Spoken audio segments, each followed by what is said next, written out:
Hi welcome to Odia Turner. तो आज प्रश्न तुम मान कमेंट बॉक्स रु कि आम लाइफ रे डिसिप्लिन आउ कंसिस्टेंसी केमिति रहबा। तो ये कथा कहला बेलू एक्चुअली सत्य मत हस माडुची। अरे भाई जस्ट इमेजिन तुम राति टायर्ड होकर पूरा शोच आ घर लोक समस्त कहीच मत सका के उठेबनी मु लेट रे उठिबी आ हठात तुम निद भांगी आ तार कारण है तुम घरे तुम बापा माँ जोर जोर से पार्टी कर तुम्हें निदर उठिकी कौच कहीं एडे जोर से पार्टी कर ଆଉ ସାଙ୍ଗେ ସାଙ୍ଗେ ତୁମ ମା ତୁମକୁ ଉତ୍ତର ଦଉଛନ୍ତି ତୁ କଣ ବୁଝିବୁ ଏ ଘର କେମିତି ଚାଲିଛି। ଆଉ ସାଙ୍ଗେ ସାଙ୍ଗେ ତୁମକୁ ଭାରି ସେଇ କଥାଟା ଖରାପ ଲାଗିଛି ଆଉ ସାଙ୍ଗେ ସାଙ୍ଗେ ତମ ଘରୁ କଣ କରୁଛ ବାହାରକୁ ପଳେଇଛ। ମୁଁ ଟିକେ ପୂର୍ବରୁ କହିଲି ନା ଜଷ୍ଟ ଇମାଜିନ୍, ସେଟା ଇମାଜିନ୍ ନୁହଁ, ଏଟା ତୁମର ରିଏଲିଟି।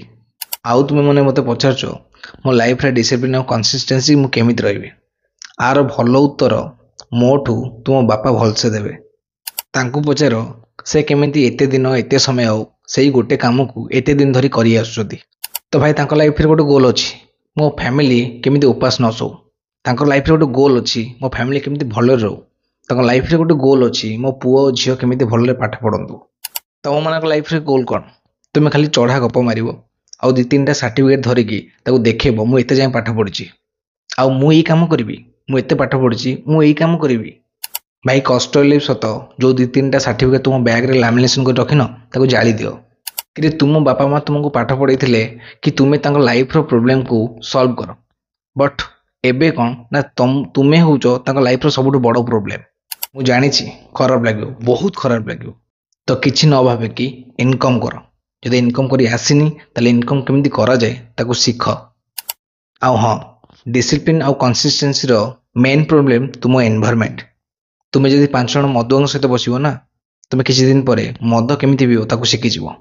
ତୁମେ ଯଦି 5 ଜଣ ଟାଇମ୍ ପାସ୍ କରୁଥିବା ଲୋକଙ୍କ ସହିତ ବସିବ କିଛି ଦିନ ପରେ ତୁମେ ଜାଣିପାରିବ ଟାଇମ୍କୁ କେମିତି ପାସ୍ କରାଯାଏ। ଆଉ ଯଦି ତୁମେ 5 ଜଣ ଶୋ ଅଫ୍ କଲା ବାଲା ଲୋକଙ୍କ ସହିତ ବସିବ କି ସୋସିଆଲ ମିଡ଼ିଆ ଶୋ ଅଫ୍ କେମିତି କରନ୍ତି ତୁମେ ବି ଶିଖିଯିବ। ମୁଁ ବି ଯାଇ କେମିତି ଅନ୍ୟମାନଙ୍କ ଆଗରେ ଶୋ ଅଫ୍ କରେ। ଆରେ ଭାଇ ଏନଭାରମେଣ୍ଟ ବହୁତ ମ୍ୟାଟର କରେ। ଯଦି ତୁମେ ଚାହୁଁଛ ତୁମ ଲାଇଫରେ ଚେଞ୍ଜ ଆଣିବାକୁ, ନିଜେ ଡିସିପ୍ଲିନ୍ ଆଉ କନସିଷ୍ଟେନ୍ସି ରହିବାକୁ, ତ ସେଇମାନଙ୍କ ସହିତ ରୁହ, ସେଇମାନଙ୍କ କଣ୍ଟେଣ୍ଟ ଦେଖ ଯେଉଁମାନେ କି ଲାଇଫରେ ଆକ୍ଚୁଆଲି ଡିସିପ୍ଲିନ୍, ଯେଉଁମାନେ ଲାଇଫରେ କିଛି ନୂଆ କରୁଛନ୍ତି ଆଉ ଯେଉଁମାନେ କି ତୁମେ ଯେଉଁ ପ୍ରୋବ୍ଲେମରେ ଅଛ ସେ ପ୍ରୋବ୍ଲେମରୁ ବାହାରିକି ଆସିଛନ୍ତି ସେଇମାନଙ୍କ କଣ୍ଟେଣ୍ଟ କନଜ୍ୟୁମ୍ କର। ତ ଖାଲି ଭିଡ଼ିଓରେ କମେଣ୍ଟ ଦେଇକି ଆଉ ଭିଡ଼ିଓ ଦେଖିକି ଲାଇଫର ପ୍ରୋବ୍ଲେମର ସଲ୍ୟୁସନ୍ ବାହାରେନି। ତେଣୁ ତା ପାଇଁ କିଛି କରିବାକୁ ପଡ଼େ। ଆଉ ଯଦି ସେତିକି ବି ନ ହେଉଛି ତାହେଲେ ଚ୍ୟାନେଲକୁ ସବସ୍କ୍ରାଇବ୍ କର। ଆଟଲିଷ୍ଟ ମୁଁ ତୁମମାନଙ୍କୁ ରିମାଇଣ୍ଡ କରିବି ଲାଇଫରେ କିଛି କରରେ ଭାଇ।